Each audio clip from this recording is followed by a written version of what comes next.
தமிழக பாஜக தலைவர் திரு அண்ணாமலை அவர்கள் தமிழக அரசுக்கு கோரிக்கை விடுத்துள்ளார். சபரிமலை ஐயப்பன் கோவிலில் போதுமான முன்னேற்பாடுகள் செய்யாமல் வழிபட செல்லும் பக்தர்களை வெகுநேரம் காத்திருக்க வைப்பதோடு அவர்களுக்கு தேவையான உணவு, தண்ணீர் உள்ளிட்ட அடிப்படை வசதிகள் கூட செய்து கொடுக்காமல் புறக்கணித்து வருகிறது கேரள கம்யூனிஸ்ட் அரசு. கூட்ட நெரிசலை கட்டுப்படுத்தி முறையான வரிசையில் வழிபட அனுமதிக்காமல் வேண்டுமென்றே பக்தர்களை சிரமத்துக்கு உள்ளாக்கும் கேரள கம்யூனிஸ்ட் அரசின் இந்த போக்கு கவலைக்குரியது.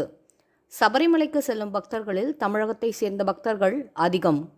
ஒவ்வொரு ஆண்டும் இந்த எண்ணிக்கை அதிகரித்து வருகிறது என்ற நிலையில் தமிழக அரசும் இதனை கண்டுகொள்ளாமல் இருக்கிறது.